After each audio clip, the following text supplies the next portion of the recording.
Bienvenue dans ce troisième épisode de Mondialiste. On va parler de la poule C et donc de l'Écosse avec un spécialiste en la matière, Scotty Scheffer, en trois points forts comme il le dit si bien.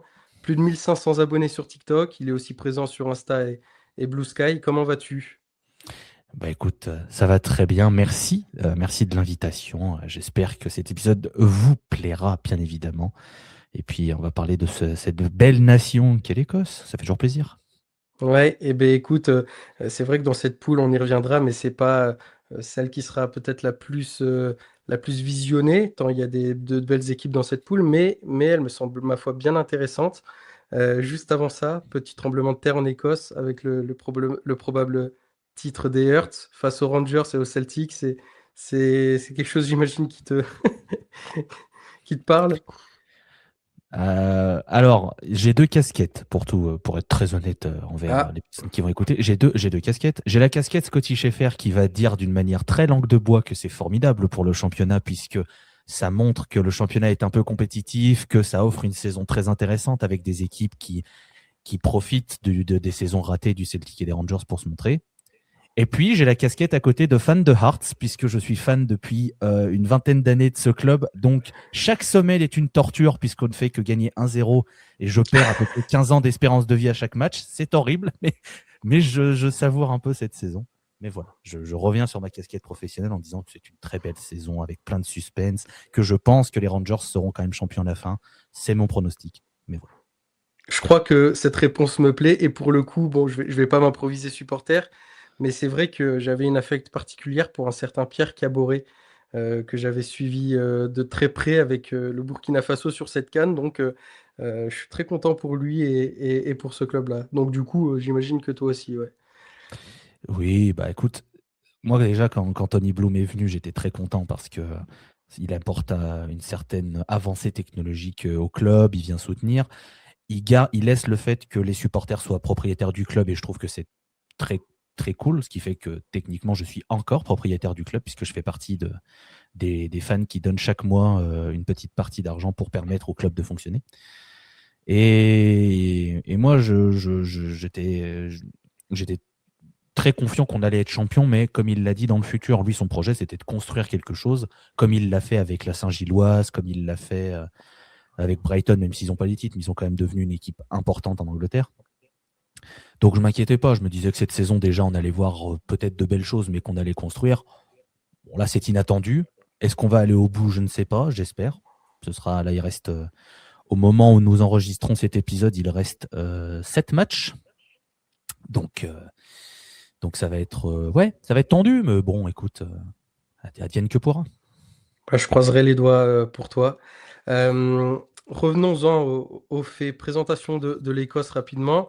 Je ne sais pas si ça sera bien de la présenter de cette manière, tu m'en diras deux, trois mots. C'est l'une des plus vieilles nations de l'histoire du foot, mais elle n'a toujours pas eu le temps de remplir l'armoire à trophées et ils n'ont jamais passé les poules en Coupe du Monde. C'est factuel. J'ai rien à dire, hein, c'est factuel. Donc, C'est une nation. C'est la perdante magnifique, comme on aime à dire dans d'autres sports aussi. C'est la nation quand t'aimes bien les voir et puis pas loin, mais c'est pas grave, on les aime bien quand même. C'est un peu ça l'Écosse. et oui, et oui, oui. C'est vrai on les voit quand même régulièrement et au final, c'est pas l'équipe qui fait forcément peur. Mais il y a quand même eu un parcours assez intéressant pour les qualifs, avec notamment une première place qui a été acquise devant le Danemark, la Grèce notamment. Donc, c'est pas non plus des nations minimes par rapport à eux, hein, pas du tout. Et alors, sur ces 12 poules, c'est les premiers avec la moins bonne attaque, 12 buts en 6 matchs. Ça fait la 21e attaque sur 54, c'est pas reluisant, mais par contre, ils nous ont offert peut-être le plus beau final de ces qualifs, avec ce 4-2 face au Danemark, le retourné de McTominay et le but de la victoire à la 93e minute pour leur repasser juste devant. Ça, j'imagine que c'est un beau moment de supporter, ça.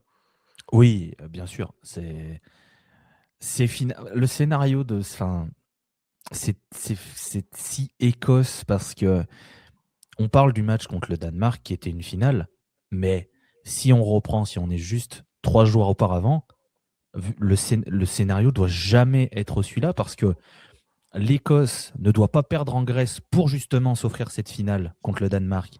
Il paume en étant affreux. Il paume. Donc tu te dis, bon, bah c'est mort, puisque le Danemark jouait la Biélorussie. Normalement, le Danemark devait gagner contre la Biélorussie. Je veux dire, il n'y avait pas un monde où le Danemark ne gagnait pas contre et ils font le nul. Improbable. Donc ça offrait quand même une finale à domicile contre le Danemark pour retourner à la Coupe du Monde, la première depuis 98. Enfin, il y avait un alignement des planètes. Tu mènes 1-0 sur un but de McTominay qui est littéralement devenu le meilleur milieu de terrain du monde en 4 ans. C'est prodigieux. Tu te fais égaliser, ok. Tu repasses devant sur un corner. Le Danemark est à 10. Tu prends un but sur le coup d'envoi pour 2-2. Tu te dis, oui, bon, bah, jamais ils iront. Et c'est comme un symbole, je trouve. C'est Kieran Tierney qui envoie l'Écosse à la Coupe du Monde. Puis après, il y a le but de McLean du milieu de terrain, parce que de toute façon, cette soirée ne pouvait être que sous le signe du n'importe quoi. Donc Kenny McLean qui marque un but du milieu de terrain, pourquoi pas finalement? J'ai envie de dire. On n'est plus à ça près. Je veux dire, c'est Craig Gordon, 43 ans, qui était au cage et qui sort des parades sur sa ligne incroyable. Bon, bah, maintenant, voilà, plus rien ne m'étonne. Mais oui, c'était un beau moment. Enfin, il manquait ça à cette nation pour finir de passer un cap. Maintenant, le cap à passer, c'est de passer les poules. On y viendra évidemment un peu plus tard, mais c'est ce truc qui manque maintenant à la nation, parce qu'ils ont retrouvé le goût d'aller aux grandes compétitions. Ils ont fait 2 euros de suite. Là, ils reviennent à la Coupe du Monde. Donc, ils ont retrouvé le truc de OK, on peut se qualifier. On est capable d'être une nation qui compte. Maintenant, ne pas faire de la figuration, ça pourrait être sympathique. Ouais, mais c'est vrai que ce soir-là, tu as eu un alignement de planètes assez incroyable. Et c'est vrai aussi que pour le coup, l'Écosse a connu de belles générations. Celle-ci est quand même, il y a quand même de plutôt bons joueurs. Donc il y a peut-être quelque chose à en tirer. Est-ce que tu pourrais nous donner quelque chose sur cette sélection que le grand public ne sait pas? Quelque chose que toi, en tant que grand suiveur de l'Écosse, tu as et que nous, pas forcément. Euh, c'est compliqué parce qu'en soi, bon, les meilleurs joueurs sont évidemment connus. Je veux dire, c'est ceux qui jouent en Première Ligue ou maintenant en Serie A. Billy Gilmour, Scott McTominay, Lewis Ferguson, Mmh. trio du milieu de terrain formidable. Ce que les gens ne savent pas, c'est que le futur, pour moi, peut être très brillant pour l'Écosse parce qu'il y a des jeunes joueurs qui ont un vrai potentiel. Il y a vraiment des joueurs qui sont en train aussi de s'aguerrir, de devenir en fait de meilleurs joueurs que ce qu'il y avait avant. Et il y a eu quelque chose qui a été trouvé sur la formation, etc. Même si c'est encore un grand débat en Écosse, sur le championnat d'Écosse, par exemple, le fait de faire jouer les jeunes, d'essayer de les faire progresser justement, parce que d'un côté, tu dois essayer d'être compétitif en Europe, donc tu recrutes à l'étranger des joueurs, etc. Mais de l'autre, tu es aussi obligé de faire jouer pas Mmh mal de mh. jeunes. Mais enfin, pour moi, tu as Ben Gannon-Doak qui représente le futur, mais qui est déjà installé un peu en sélection. Là, il est pas dans la sélection parce qu'il était un peu blessé, mais nul doute que pour la Coupe du Monde, s'il est en forme, c'est tout droit, il a déjà sa place dans l'avion. Mais je veux dire, derrière, tu as James Wilson qui est actuellement à Tottenham, qui est prêté par Hearts, mais qui est vu comme un très gros prospect en attaque, qui doit s'aguerrir, attention, mais qui est vu comme un gros prospect. Tu as Kieran Bowie qui est passé qui est à l'Hellas Vérone, qui est parti cet hiver, qui est aussi vu comme une grosse promesse. Et en attaque, Dieu sait que l'Écosse a besoin d'avoir des joueurs. Tu as Josh Doig, Max Johnston et Aaron Hickey qui ont 23 et 22 ans, qui sont 3 joueurs Oui, pour c'est vrai. les côtés en défense, qui vont faire énormément de bien quand s'ils arrivent à être moins blessés, et je leur souhaite.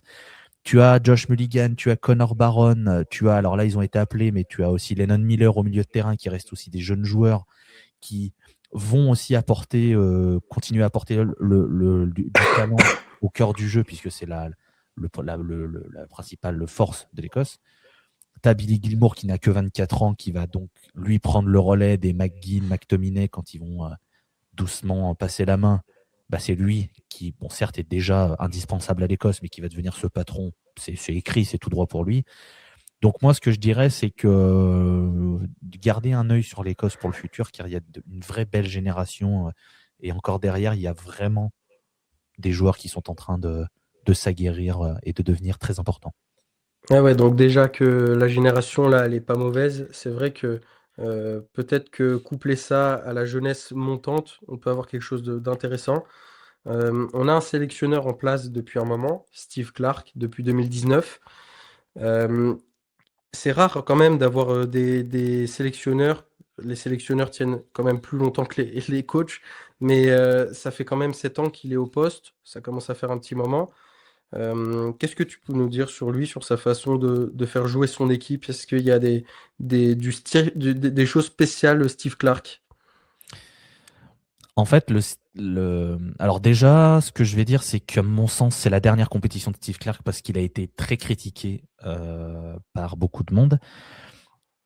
Et en fait, pour moi, il est très paradoxal, ce coach. Il est très paradoxal parce que d'un côté, c'est peut-être le meilleur sélectionneur de l'histoire de l'Écosse parce qu'il a réussi à ramener l'Écosse sur le devant de la scène. Il a réussi à faire comprendre aux joueurs écossais que c'était une fierté d'être en sélection et que tu pouvais faire quelque chose avec cette sélection. Parce que quand il prend l'Écosse, pour remettre un peu de contexte, l'Écosse, c'est une nation qui perd 3-0 au Kazakhstan en prenant 2 buts en 10 minutes et qui ne met pas un pied devant l'autre. C'est abyssal, l'Écosse, vraiment. Et il récupère cette sélection et il arrive à l'emmener une première fois à l'Euro, une deuxième fois à l'Euro, là, à la Coupe du Monde. Donc, le style, il a été sur ce côté création de groupe, force humaine. Et c'est pour ça que ces groupes sont souvent composés des mêmes joueurs. C'est que il a son noyau dur, il sait les joueurs sur lesquels il va pouvoir s'appuyer, donc il a ce côté répétition. C'est très dur de le voir rajouter des surprises, des joueurs jeunes justement. Alors il essaye un tout petit peu là par exemple sur les matchs amicaux de mars, il a appelé de manière assez surprenante Finlay Curtis, qui est un ailier prêté par les Rangers à Kilmarnock, ce qui est en soi un joueur qui est très prometteur et qui a montré de belles choses, mais alors il s'est sorti vraiment de nulle part. C'était pas le joueur qu'on imaginait venir genre voir un peu ce qui se passe.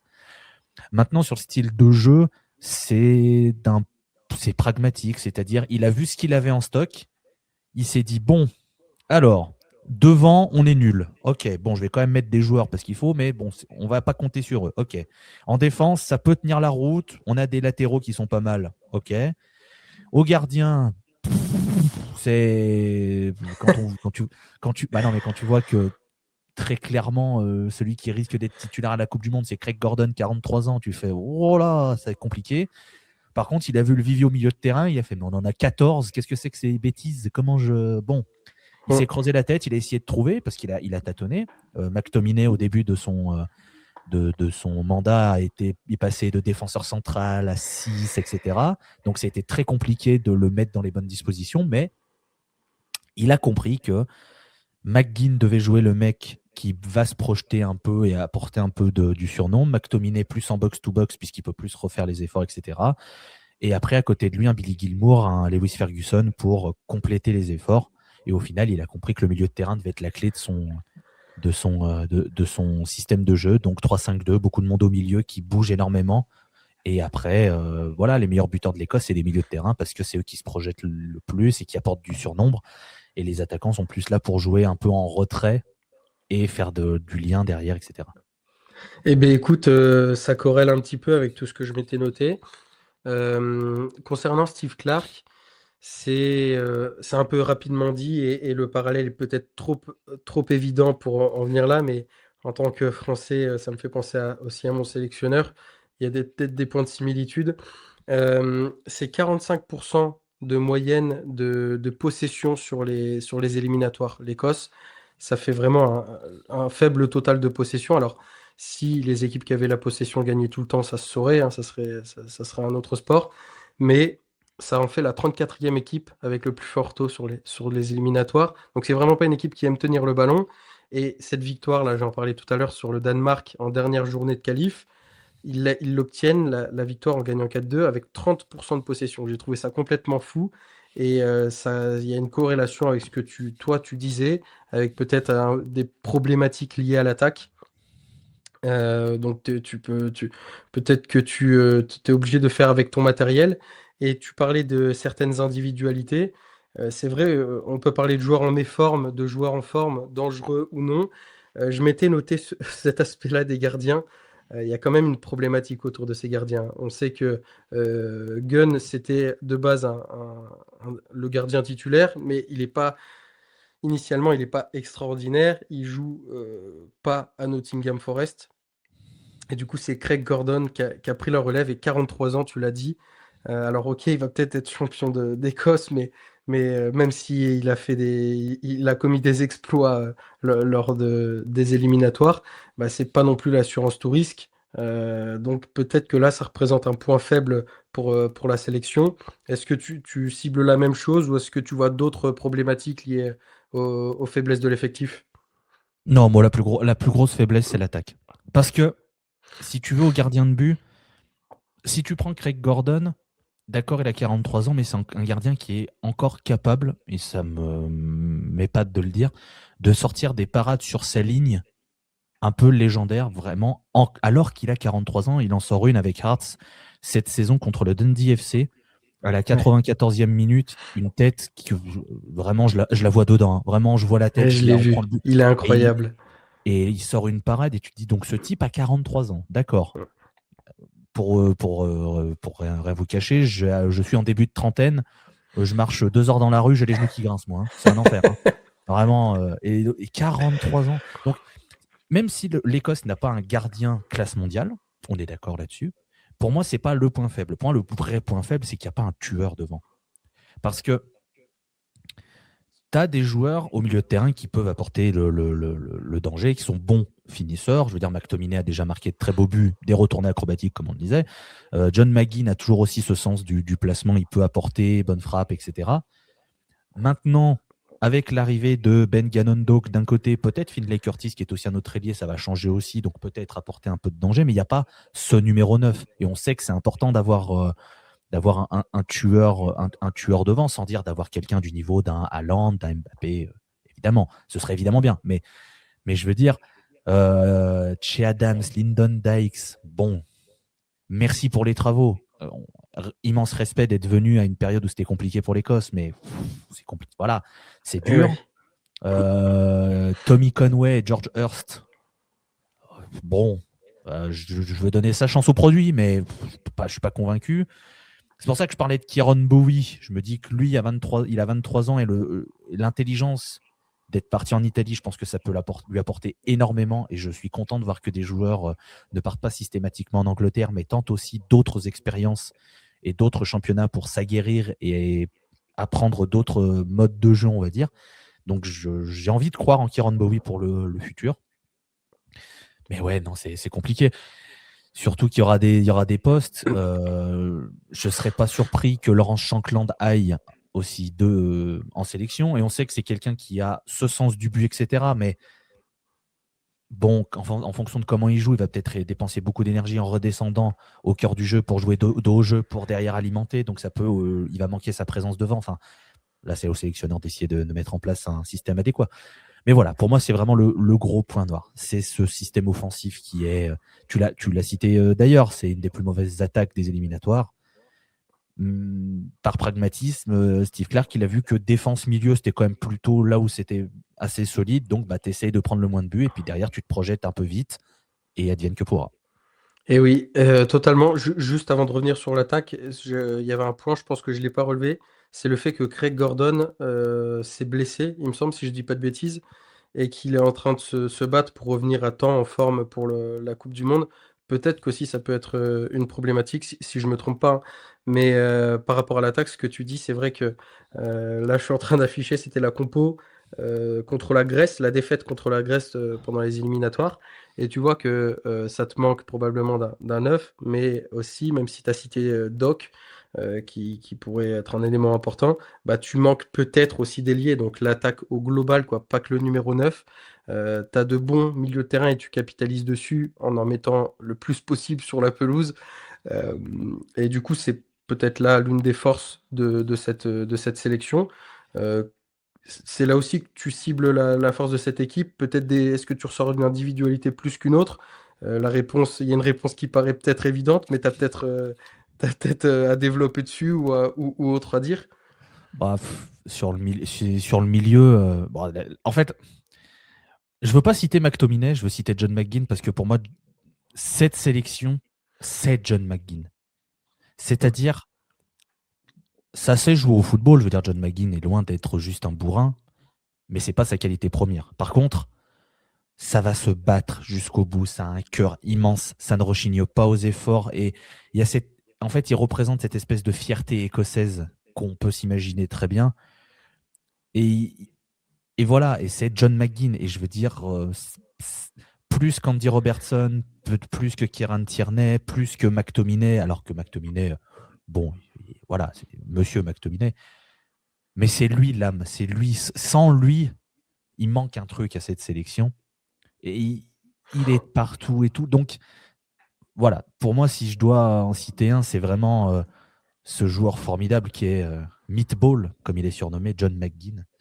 Un joueur que j'aime énormément pour tout ce qu'il a apporté à la sélection. Et voilà, et le fait qu'il puisse connaître et je lui souhaite, je croise les doigts, au moment où on enregistre, il n'est pas blessé. J'espère qu'à la Coupe du Monde, il ne le sera pas, évidemment. J'espère qu'il pourra aller à la Coupe du Monde, vivre ça avec la nation pour au moins se dire j'ai fait partie de la génération qui a redonné de la fierté aux joueurs d'aller en sélection et qui a redonné de la fierté aux fans d'aller au stade, voir la sélection.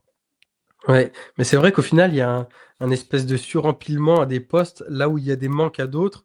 Au milieu de terrain, je pense aussi à Lewis Ferguson, qui est quand même un bon joueur du côté de Bologne. Il a 26 ans, donc il est dans la force de l'âge.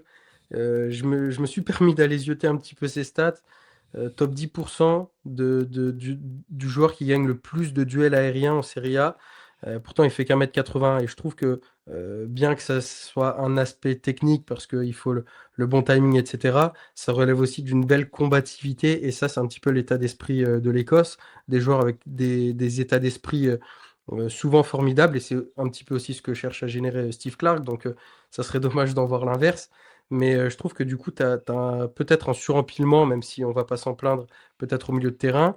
Il y a eu aussi un petit peu, je pense, je suivais pas forcément très assidûment, mais à gauche, il y a quelque temps, entre Robertson, entre Tierney, entre, je crois que Ike, il me semble qu'il peut jouer à gauche aussi. Donc ouais, des fois, tu as des problématiques de poste, alors que c'est pas comme si tu étais l'effectif le plus riche sur la scène internationale. Ouais. Oui, non, mais complètement. Ça est... À gauche, comme tu dis, tu as Robertson Tierney, tu as Josh Doig, tu as Aaron Ike, qui sont les quatre qui peuvent jouer à gauche. Alors, la chance que Ike et Doig ont, c'est qu'ils peuvent jouer à droite. Donc, au moins, ils ont cette polyvalence qui offre une certaine, un spectre assez intéressant. Tu as Nathan Patterson qui est revenu en sélection après de longues blessures et je suis très heureux de le revoir qui lui joue à droite mais qui peut dépanner à gauche aussi. Ça a été un immense souci pendant un moment, c'est quand tu avais le prime Tierney et Robertson qui étaient très bons aussi, Hum. comme tu cohabites les deux et c'est souvent Tierney qui jouait dans l'axe de la défense et c'est aussi pour ça qu'il jouait souvent avec 3 défenseurs centraux plus des pistons parce que ça permettait d'avoir Robertson à gauche et Tierney en défenseur central à gauche qui combinait les deux sur le côté parce que bah, tu es obligé aussi de pouvoir mettre en avant les joueurs que tu as et les qualités que tu as. La chance, je mets des guillemets, attention, la chance que Steve Clark a, c'est que Kieran Tierney est assez fragile physiquement. C'est ce qui l'a empêché de devenir le latéral Et oui. qu'on imaginait. Donc, fatalement, ça fait que tu es obligé un petit peu de regarder sa forme, de faire attention. Mais ça peut être aussi une force parce que par exemple, tu as un Andy Robertson qui arrive en Coupe du Monde, qui retrouve de la forme et qui est bien. Tu le fais jouer 60 minutes, tu fais rentrer Tierney 30 minutes pour remettre de l'énergie, etc. C'est un luxe. Il faut quand même reconnaître, c'est plutôt pas mal. Mais oui, il y a des postes où, en effet, il y a eu. Ça a très bien formé. Alors là, bravo. Et certains postes, ils ont dit non, non, non, on verra plus tard. On verra plus. Et oui. Ils pouvaient pas tout faire. Ils pouvaient pas tout faire. Ils, C'est ils ont ça. fait des choix. Est-ce que du coup, juste avant d'aller un petit peu sur le reste de la poule, parce que on l'a dit en préambule, c'est vrai que la poule il y a quand même du lourd dans cette poule. Est-ce que d'après toi, en tant que fin connaisseur, cette équipe, cette sélection écossaise est surcotée, sous-cotée, même si j'aime pas forcément ces termes, est-ce qu'ils sont sous-évalués, surévalués ou bien évalués? Je pense qu'ils sont à la limite entre sous-évalués et bien évalués. Je pense qu'il y a quand même ce biais de c'est l'Écosse, c'est Kick and Rush, c'est Farmers League, tout ça, enfin les poncifs qu'on peut entendre, Eh etc. oui. Donc c'est ce qui rend un peu la vie du grand public en mode ah, c'est l'Écosse, tu sais, tu fais une petite tape sur la tête, ils sont mignons, c'est l'Écosse et tout. Donc tu as un peu ce truc de on les prend pas trop au sérieux. Et après, si on est objectif, si on prend les résultats récents, je peux comprendre que les gens ne soient pas en mode oh, c'est l'Écosse, ils vont gagner la Coupe du Monde. Non, évidemment. C'est cette fine limite, tu vois. C'est normal de pas trop les coter, mais il faut pas non plus tomber dans un truc de on les regarde même pas. Tu vois, il faut réussir à respecter un peu Hum, l'Écosse sans non plus. Voilà, moi je vais pas hum. sortir de cette émission en essayant de vous convaincre que l'Écosse va gagner la Coupe du Monde parce que ce serait mentir. Je suis pas à ce point-là. Il faut être honnête. Mais je veux vous convaincre que l'Écosse, il y a quand même quelque chose à regarder. Il y a quand même des joueurs à suivre. C'est quand même une sélection qui est intéressante. Il y a quand même du potentiel pour continuer sur le futur. Surtout que c'est peut-être la dernière de Steve Clark. À voir comment derrière ça peut s'agencer, qu'est-ce qui va être fait, qui va être pris si Steve Clark ne suit pas. Peut-être Didier Deschamps, finalement, un échange. C'était peut-être lui le futur sélectionneur de la France, on ne savait pas, c'est Steve Clark. Non, je plaisante, évidemment. Mais Et, voilà. Donc, et Steve Clark, c'est officiel que c'est la dernière ou c'en est à l'état de c'est des rumeur? rumeurs, non. C'est Ok. des rumeurs, son contrat arrête à la Coupe du Monde. Il a fait beaucoup pour la sélection.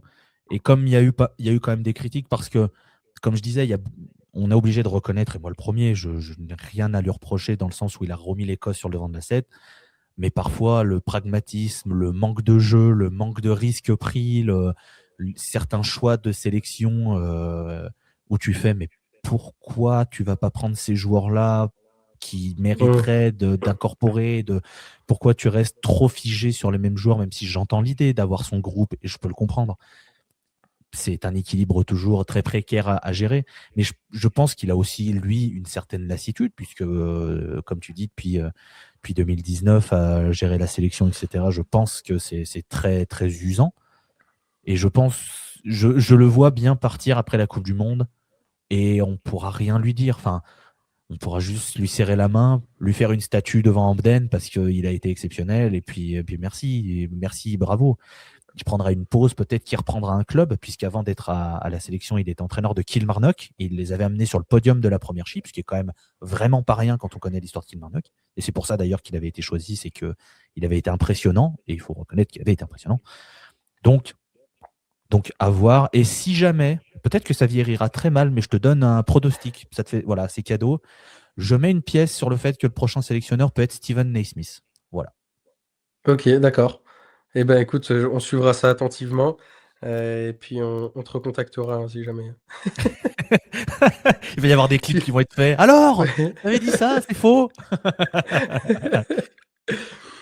Du coup, la poule C, c'est donc la poule C dans laquelle est l'Écosse. Il y a quand même de la compétitivité. Brésil, Maroc, Haïti.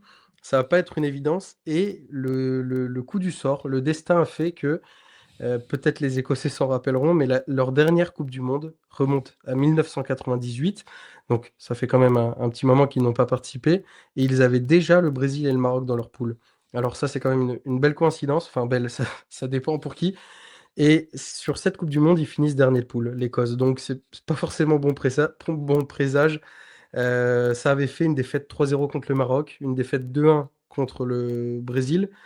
Euh, et à savoir que l'Écosse n'a jamais gagné contre le Brésil en 5 matchs. Donc c'est des match-ups qui sont pas rassurants à première vue. Forcément, le Maroc, officiellement champion d'Afrique des Nations, si on peut le voir comme ça. Et le Brésil, c'est le Brésil. Donc après, il te reste Haïti dans les grandes lignes, hein. Si là, je passe en revue très rapidement. C'est une nouvelle confrontation qui n'a jamais eu lieu. Les deux équipes ne se sont jamais rencontrées. Donc on va avoir un petit peu de nouveauté. C'est magnifique pour Haïti, hein. Je vais dessus 2 secondes. C'est magnifique, c'est cool pour eux de les voir ici, mais c'est leur deuxième Coupe du Monde, hein. On pourrait penser que c'est la première de leur histoire, c'est leur deuxième. Ils les ont déjà participé en 1974, je me suis noté, si je sais lire. Donc ça fait quand même une poule assez conséquente. Qu'est-ce que toi tu en penses de cette poule? Est-ce qu'elle te fait peur? Bah, le problème, c'est qu'avec l'Écosse, il faut s'attendre à tout, à rien et surtout à rien. C'est ce que j'ai appris avec cette nation, c'est que C'est vraiment, un beau c'est. proverbe. Ah ouais, non, mais parce que, sincèrement, je le dis, bon, alors, le calendrier fait que ça n'arrivera pas comme ça, mais si le calendrier avait été différent, très clairement, l'Écosse aurait été capable de battre le Brésil, genre 2-0, un match exceptionnel, vraiment le match de fou et tout, de paumer contre Haïti et contre le Maroc et de finir genre la première équipe des troisièmes pas qualifiés pour le tour d'après. Ça, c'est l'Écosse. Ça, vraiment, c'est typiquement l'Écosse. Bon, il s'avère que le premier match de la Coupe du Monde, c'est Haïti, au Gillette Stadium allez, Boston. Je vous le fais à Boston, même si c'est Foxborough, c'est Boston. Et c'est la chance que l'Écosse a, c'est que tu peux rentrer dans la Coupe du Monde avec l'adversaire qui est normalement le plus faible, avec tout le respect que j'ai pour Haïti. C'est quand même la nation qui, sur le papier, est le plus faible. Tu dois la gagner, tu dois gagner ce match, ce qui te permet de rentrer dans la Coupe du Monde le mieux possible, d'avoir, entre guillemets, le truc de on a gagné en Coupe du Monde, on a pris 3 points, ce qui peut potentiellement déjà te qualifier pour après avec la règle des meilleurs troisièmes et qu'ils vont rencontrer le deuxième du groupe J en nombre impair avec la pleine lune. Enfin bref, leur Ouais. calendrier improbable. C'est n'importe quoi. C'est n'importe quoi. Et ensuite, tu joues le Maroc et le Maroc, une nation très forte, a quand même montré qu'elle n'était pas non plus insubmersible. Il y a quand même il y a quand même des choses à faire contre le Maroc. Après, bon, tu finis contre le Brésil. Le Brésil, bon, ce sera jour de fête. Hein. T'es au Hard Rock Stadium en Floride, tranquille. Tu sirotes un petit morito. Bon, tu joues le Brésil et puis voilà. Hein, ça. Mais je pense aussi que le match contre le Maroc, il va être très attendu pour l'Écosse, pour l'histoire. Parce que tu l'évoquais, 98, Brésil, Maroc, Norvège. Le match contre le Maroc, c'est entre guillemets un petit traumatisme pour l'Écosse, puisque si tu gagnais ce match, tu pouvais un peu entre guillemets, te sauver dans cette poule. Et le Maroc était normalement un adversaire à la hauteur de l'Écosse à l'époque. Maintenant, le Maroc est devenu une meilleure équipe, attention. Et surtout, l'Écosse avait joué le match d'ouverture contre le Brésil et avait été très impressionnante. Ils perdent à la fin, mais ils avaient montré vraiment de très belles choses. Ils avaient tenu tête au Brésil jusqu'à très tard dans le match. Et du coup, ça avait créé un truc de « Ah, quand même, on a cette génération pour quand même embêter le Brésil. Pourquoi pas sortir de la poule ?» Et le match contre le Maroc a été un naufrage et ça avait vraiment marqué les supporters. Donc, il va y avoir cette espèce de truc un peu de, entre guillemets, de revanche, de laver ce qui s'est passé un peu en 98. Et pourquoi pas, tu bats Haïti, tu bats le Maroc, 2 victoires en 2 matchs, ce serait très bien. Moi, si on fait nul contre le Maroc, je signe maintenant. Hein. Tu me dis, tu bats Haïti, tu fais nul. Oui, je signe. Mais on sait pas. C'est une Coupe du Monde, les blessures, les états de forme, et tout plein d'autres facteurs. Hein. On a déjà vu des surprises arriver. Donc, écoute, j'espère, j'avance un peu sur ta question, mais j'aimerais que l'Écosse fasse 3e de cette poule et passe au tour d'après. Ce sera un vrai accomplissement, même si un peu tout le monde peut finir 3e de la poule et passer. Mais je veux dire, ça ferait du bien de confirmer que tu vas dans une grande compétition et pas seulement pour faire de la figuration, ce qui a été le cas dans les 2 précédents Euros, ce qui a beaucoup attisé de critiques envers Steve Clark. Je reviens à ce que je disais avant. Donc là, ça serait bien de conclure, entre guillemets, de la plus belle des manières et de dire, OK, on y va, on revient en Coupe du Monde et on sort de la poule et après, bonus. Et ouais, après, c'est que du bonus, c'est cadeau. Pardon. Je chantais les louanges du Brésil et du Maroc. C'est vrai qu'ils sont pas non plus, si c'est pas le Brésil qu'on a connu. Le milieu du Brésil, moi, je voulais venir dessus. C'est quand même pas flamboyant, c'est pas ce qu'on a connu. La liste qui est sortie au moment où on s'enregistre, c'est l'avant-dernière liste avant la finale, la liste finale. Gabriel Sara, Casemiro, André Santos, Fabinho, Danilo, Guimarães.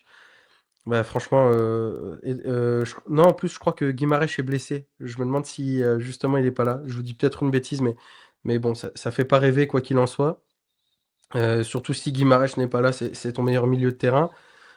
Épreuve en est, il joue à 2 milieux de terrain. Carlo, il a tout compris. Il sait qu'il n'y a pas il y a pas d'autre choix. Il y a beaucoup d'offensifs là, à l'inverse de l'Écosse. Les milieux, il y en a moins, à l'inverse de l'Écosse.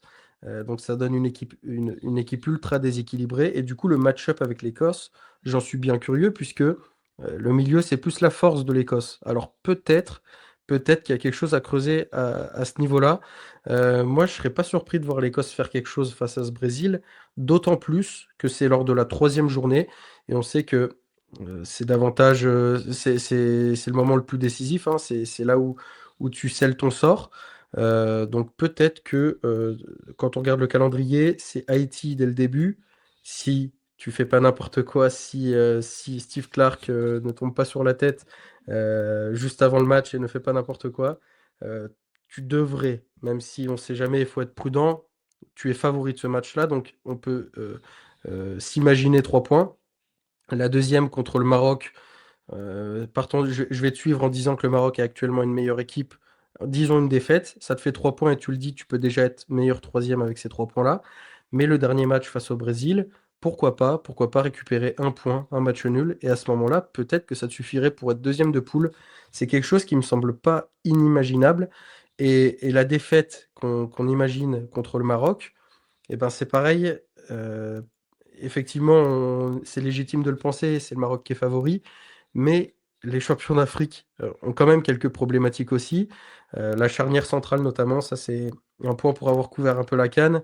La dernière CAN, il y en a eu Massina, El Yamik, Aïd Boudlal, Saïs et Aguerd. Sur la liste qui vient de sortir, on a, je vais vous l'afficher, c'est Riyad Chadi, Redouane Halal, Aïd Boudlal et Issa Diop qui vient d'être appelé et Ismaël Baouf, un joueur avec beaucoup de promesses d'ailleurs qui joue à Cambuur en Eredivisie. Mais ça fait quand même beaucoup de changements et notamment un changement de sélectionneur puisque Regragui en est parti. Donc ça fait quand même beaucoup de changements pour une équipe qui va avoir que 2 matchs avec son nouveau sélectionneur. 10 changements au total entre la sélection de la CAN et la dernière qui vient de sortir au moment où on s'enregistre. Donc est-ce qu'au final, même si cette équipe fait peur, on ne serait pas sur l'équipe avec le moins de certitude de cette poule? Donc au final, je me dis que rien n'est perdu pour l'Écosse dans cette poule-là, que les meilleurs troisièmes, ça existe. Donc c'est envisageable et ça serait pas une mauvaise place. Mais à l'origine, sur les probabilités où on les imagine troisième, je me dis il y a peut-être un coup à aller faire. Où est-ce que tu les placerais, toi? C'est quoi ton prono sur cette poule, dans l'ordre? Moi, dans l'ordre, je mets Brésil, Maroc, Écosse, Haïti. Je, Ouais. je considère quand même le Brésil comme une équipe forte, même si comme tu l'as très bien dit, ce n'est pas le Brésil qu'on a vu par le passé. Ça reste une équipe avec des joueurs vraiment de qualité et Carlo Ancelotti est toujours capable de tirer le maximum d'un groupe de joueurs et d'en faire une équipe armée pour aller faire de grandes choses. Donc je me méfie toujours. Je mets le Maroc en deux parce qu'il y a eu tous ces remous avec Regragui, des changements comme tu l'as dit dans l'effectif, mais ça reste, je pense, une équipe qui prendra des points contre Haïti et contre l'Écosse. Et l'Écosse finira troisième, j'espère, en battant Haïti au premier match. Et puis après, peut-être un match nul qui traîne, on ne sait jamais. Mais voilà. Et Haïti, j'aimerais, pourquoi pas un match nul contre le Brésil, et puis ça rebat tout, et l'Écosse finit première de poule. Non, je pense que malheureusement, ça va être compliqué pour eux, mais voilà, je les vois derniers de la poule. Je me suis projeté en les imaginant deuxième, puisque c'est là où moi je vais les positionner. Si tous les favoris gagnaient, c'est pareil, ça serait aussi un peu trop simple. Bien sûr. S'ils finissent deuxième de leur groupe, ils prendront le deuxième du groupe F. À ce moment-là, ça se joue entre les Pays-Bas, le Japon, la Tunisie, et le quatrième n'est pas encore, c'est encore une place de barragiste, entre l'Ukraine, la Suède, la Pologne et l'Albanie. Je me dis encore une fois là que en plus de ça, s'ils finissent deuxième, ce qui est quand même pas invraisemblable, si les pronos sont pas trompeurs, tu pourrais prendre peut-être le Japon lors des 16e de finale. Bah, encore une fois, il y a que il y a que des belles nations à ce moment-là de la compétition. Mais je pense que l'Écosse aura le droit de rêver quand même. À voir, on n'y est pas, on fait de la projection. Mais je suis peut-être légèrement plus positif que toi sur ce coup-là. Mais peut-être parce que j'ai pas l'envers du décor non plus. Donc je vais me calmer. Est-ce que tu aurais une prédiction libre? Est-ce que tu nous offres une prédiction libre sur cette poule, sur l'Écosse, sur ce que tu veux? Une prédiction libre. Oh, ouf, bon, pour rien vous Si tu cacher, veux, Mathis m'avait envoyé la trame, donc j'ai essayé d'y réfléchir. Mais c'est vrai que c'est dur, j'avoue. C'est pas Ah, facile. c'est pas évident. c'est pas évident. Toi, t'en as une de prédiction libre? Ouais, si tu veux, Vas-y. je te donne la mienne. Je me suis noté que Scott McTominay, il y a 2 options. Soit il va nous marquer un but qualificatif à la 90e minute, soit il va nous offrir le plus beau but du tournoi. Parce que c'est toujours comme ça avec ce mec, quand il marque, il fait pas dans la dentelle. Donc c'est ma prédiction libre en 2 temps. Eh ben, vas-y, je vais tenter une prédiction sur l'Écosse et je vais dire que Lennon Miller terminera la compétition en titulaire au milieu de terrain. OK. OK, bah, on se note ça, c'est pareil, on te tombera dessus, hein, si jamais. Venez, j'accepte. J'accepterai les critiques, y a pas de souci. OK, mais c'est une petite take intéressante et puis au milieu de terrain, c'est ça, hein, tu dit? Au milieu de terrain, Lennon Miller qui est OK. à l'Udinese, qui a 19 ans actuellement, qui va sur ses 20 ans en août. Et j'aime beaucoup ce joueur. J'aime vraiment beaucoup ce joueur et je ne serais pas surpris qu'il fasse une bonne entrée au premier match, que le deuxième match se passe pas bien et que Steve Clark tente un truc au troisième en disant vas-y Lennon Miller, je te donne un peu les clés avec Macto à côté de lui et peut-être John McGinn ou Lewis Ferguson et tenter un McGinn sortant du banc pour tenter autre chose. Donc voilà, c'est ma take. OK, OK, très intéressant. Il a pas 10 matchs, il a pas, 10 caps, 10 sélections avec l'Écosse, je viens d'aller vérifier, et pour tout dire, je connaissais pas ce joueur, donc je serais d'autant plus, Gros, gros prospect qui a fait une excellente saison la saison passée à Motherwell, qui était devenu OK. joueur assez indispensable au milieu de terrain, 18 ans, capitaine de Motherwell en Coupe de la Ligue, et qui du coup est parti cet été à l'Udinese. Un autre joueur qui va en Italie, je suis très heureux puisque l'Italie réussit plutôt bien récemment aux joueurs écossais, et je suis plutôt satisfait qu'il aille s'aguerrir dans ce championnat, puisqu'on l'a vu sur le milieu de terrain entre McTominay, Gilmour, Ferguson, c'est un pays qui réussit plutôt bien au milieu de terrain, donc je lui souhaite évidemment le meilleur. Et pour moi, je pense qu'il sera à la Coupe du Monde parce que il va y avoir des groupes élargis cette année en plus pour les Coupes du Monde. Et c'est un jeune joueur qui, à mon avis, le fait d'aller voir la Coupe du Monde, de découvrir ce que c'est de vivre une grande compétition, de rester dans un groupe comme ça, etc., ça va être excellent pour lui. Et c'est un joueur qui a du talent. Donc, c'est pour ça que j'ai envie de croire en Lennon Miller. Mais c'est vrai que c'est curieux, hein. Je sais pas si tu as une explication, là, je te pose la question, je te l'avais pas envoyé au préalable, mais c'est, l'exportation des joueurs écossais. On sait que c'est beaucoup de joueurs, locaux, donc du championnat écossais. La Scottish Premier League, on sait qu'il y en a aussi pas mal qui jouent en Angleterre, que ce soit en Premier League ou dans les divisions, inférieures, Championship, League One, League Two. Mais de plus en plus s'exporte en Italie. La Serie A est une destination privilégiée pour certains, là. Tu une explication à ça? Je pense que c'est des joueurs qui sont moins chers que les Anglais, déjà, parce que bon, les joueurs anglais, voilà, hein. Et aussi parce que le niveau s'améliore aussi en Écosse. Et alors, ça fait un peu théorie de fou du bus, les échecs en 4D, mais tu récupères un jeune joueur écossais que tu arrives à faire progresser en Italie. T'es pas à l'abri qu'un club anglais décide de vouloir te le racheter, et on sait que par rapport au Brexit, c'est beaucoup plus avantageux de récupérer des Écossais ou des Ouais. Anglais par rapport à ça. Et donc, si tu arrives à bien développer un joueur que tu as récupéré un peu tôt en Écosse, etc., il reste écossais. Donc, les clubs anglais peuvent les récupérer, c'est moins contraignant. Mais du coup, les clubs italiens, ils sont en mode ah, mais oh, pas de souci, mais par contre, il faut mettre le prix. Et c'est forcément un Lennon Miller qui est parti, je ne sais plus, pour 2-3 millions de livres, je crois. Là, Kieron Bowie, il est parti pour 6,5 millions de livres à l'Hellas Vérone, mais il a 23 ans. Il fait une saison et demie à l'Hellas Vérone où il termine, je sais pas, à 15-16 buts. Bah, tu as un club de championship qui va arriver, qui va poser 20 briques, parce que c'est le marché qui est comme ça, avec les clubs britanniques, ils ont tellement de thunes qu'ils peuvent se le permettre. Je pense qu'il y a aussi, entre guillemets, cette idée-là de développement et de profiter des règles qui sont comme ça. Mais je pense aussi que les joueurs sont pas chers aussi en Écosse. Et il y a aussi de ce truc-là, c'est que l'Écosse reste toujours un peu dans l'ombre de l'Angleterre. Et pendant des années et des années, les clubs ne savaient pas vendre leurs joueurs. Ça va un peu mieux depuis 2-3 ans. Mais c'est vrai que ce sont des joueurs qui, entre guillemets, ne valent rien. J'aime pas dire ça parce qu'on dirait que je parle de marchandises, mais c'est malheureusement comme ça est le football moderne. Et donc du coup, j'ai envie de te dire, c'est aussi pour ça, je pense que l'Italie va chercher. Et de manière, à l'inverse, je pense que les joueurs aussi vont en Italie et comprennent que l'Angleterre n'est plus cet Eldorado à tout prix. Et oui. Passé un certain âge, tu peux aller autre part n'est pas un mal.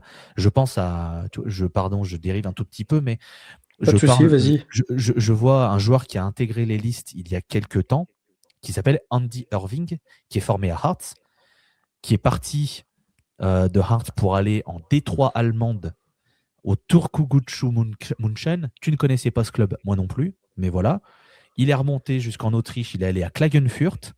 Il a signé à West Ham, ce qui a surpris un peu tout le monde parce que c'est sorti de nulle part. Et là, il est au Sparta Prague.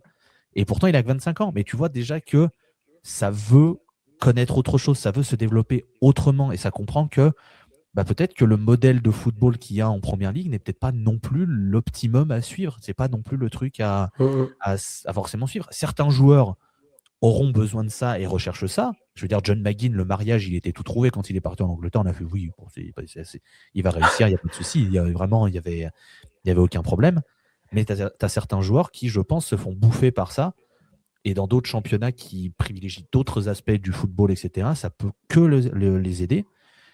Et donc, moi, je suis content quand je vois des joueurs qui partent en Italie, qui peuvent partir en Espagne, qui peuvent partir en Allemagne, qui peuvent tenter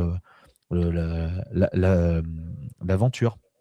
Par exemple, je ne pense pas qu'il le prendra parce que Steve Clarke est très pragmatique et n'aime pas trop les surprises, comme je disais, même s'il y a eu l'arrivée de Findlay Curtis sur la dernière. Ouais. Mais quelqu'un qui, cette année, réalise une très belle saison, qui est en Allemagne, qui est passé par Reims, qui n'a pas laissé un souvenir impérissable parce qu'il n'a pas été bon, mais qui se relance cette année du côté de Darmstadt, c'est Fraser Hornby, qui est un attaquant qui a maintenant 26 ans, qui a été formé à Everton, qui a galéré, mais qui a décidé de représenter l'Écosse, même s'il est né en Angleterre. Mais tu vois, en partant en Allemagne, il a réussi à trouver un cadre pour se développer, apprendre. Et alors que les autres clubs auparavant, ça ne marchait pas, il manquait quelque chose. Donc, c'est plein de petits exemples qui permettent aussi de montrer aux jeunes que, bien sûr, que tu as la tentation d'aller en Angleterre, de récupérer un gros chèque dès ta jeunesse. C'est sûr que c'est tentant. Et tu as encore plein de jeunes qui, cette année, l'été dernier, là, cet hiver, qui sont partis à City, à Arsenal, dans d'autres centres de formation. Et moi, ça m'attriste parce qu'il y a 9 chances sur 10 pour que dans 3 ans, il y a des noms qui sont partis, qui étaient annoncés comme des grosses pépites pour le pays, machin. Et oui. Il n'a que entre les jambes, prêté en League One à Peterhead ou je sais pas où, parce qu'il joue pas et ça m'emmerde. Mais bon, l'argent domine encore. Ça, j'ai l'impression que c'est de plus en plus, mais en tout cas, merci pour cette explication, j'y vois un peu plus clair. Écoute, on arrive à la fin. On va terminer par un petit quiz, si tu veux bien. Ça va être Alors, ridicule, mais vas-y. non, j'ai l'impression que tu es une brute, alors, je vais pas retenir mes coups. Alors, 3 petites questions.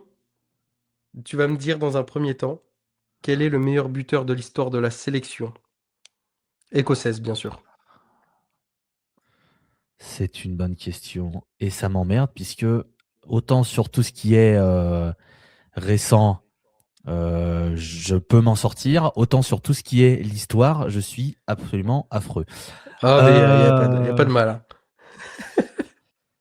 Il y a peut-être Kenny Dalglish, j'imagine, puisqu'il il a quand même pas mal de sélections. Peut-être le plus d'ailleurs de sélections, si je dis pas de bêtises, donc il a dû quand même marquer. Ouais, c'est le recordman de sélection, ouais. C'est le recordman de sélection et c'est bien lui, il a marqué 30 buts, mais il n'est pas tout seul tout en haut. Je sais pas si ça te parlera, il est accompagné de Denis Law. Grand monsieur, oui. Grande légende de l'Écosse, oui. Très, très D'accord, grand je ne joueur. connais pas Ouais. du tout. Donc ils sont 2 à être tout en haut, mais tu vois, il y a pas mal de sélections qui ont des buteurs à 70 buts, et des brouettes. 30, c'est le maximum pour l'Écosse. C'est aussi, du coup, la résultante du niveau inférieur par rapport à d'autres nations, c'est évident, hein. 2e question, qui est le joueur le plus vieux de l'histoire de la sélection? Je crois que c'est Craig Gordon qui l'a eu il y a Ouais, pas longtemps. Ouais. exact. Il a Sachant que, pour l'anecdote, Craig Gordon, il y a... Alors, on est en 2026, donc ça devait être 2024, si je dis pas de bêtises. Il joue un match amical avec l'Écosse et très clairement, c'est un peu en mode, bon, bah merci pour tout, c'était ma dernière sélection, on t'offre une dernière danse, machin et tout. Bon, bah au final, c'était lui qui était contre le Danemark et finalement, il va être sûrement à la Coupe du Monde. Comme quoi, Ah finalement, mais les ça, adieux. Bon. Mais oui, oui, il a c'est battu le complètement record. fou. Content, ouais. Mais ça fera partie des belles histoires de cette Coupe du Monde parce que ça sera vérifié, mais il y a des chances que ce soit le joueur le plus vieux de la compétition. C'est possible, il a 43 ans, donc ça sera à vérifier, ça pourrait être une des belles histoires, ouais. Dernière question, et après, promis, je te laisse tranquille. En 2011, on a eu donc un Brésil-Écosse qui s'est terminé en 2-0 pour le Brésil. Donc cette question, parce qu'on a deux équipes de la poule C, évidemment. Lors de ce match, un joueur a marqué son premier doublé en sélection. Lequel? En 2011. Donc là, je te piège parce que c'est pas sur l'Écosse. Mais bon, Ouais. c'est contre ta nation. Alors attends, 2011, donc c'est. Oh, putain. Neymar aurait été capable en 2011? Ouais, c'est ça. Ouais. C'est un 3 sur 3. Magnifique. Ouais, ouais. Et je me suis dit, tu vois, quand je regardais sur les anciennes confrontations Brésil-Écosse, j'ai un petit peu feuilleté. Je cherchais une question pour le quiz. Et je me suis dit, j'ai été voir le résultat, doublé de Neymar. J'ai vu l'année 2011 où je me suis dit, attends, est-ce que ça pourrait pas être le premier de son histoire en sélection? Et coup de chance, c'est le cas. Donc voilà, j'ai trouvé ça assez fou. Peut-être pas très pertinent, mais ça m'a plu. C'est par rapport à la poule C, ça correspond, ça colle, hein. Ouais, Écoute, très bien. très bien, très bien. Bon, et ben écoute, Loïs, je te remercie de m'avoir accompagné sur ce troisième épisode, sur cette poule C de mondialiste. Je suis bien content de t'avoir reçu. C'était une bonne émission. Donc merci, merci beaucoup d'être intervenu et de nous en avoir appris un peu plus sur l'Écosse.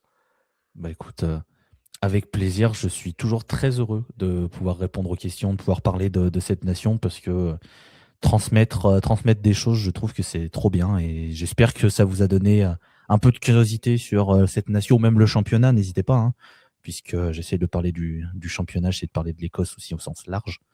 Donc n'hésitez pas. Moi, je suis toujours content de répondre aux questions, même si vous pensez que c'est une question stupide, n'hésitez pas. Il n'y a pas de problème. Hum, Je suis là pour ça.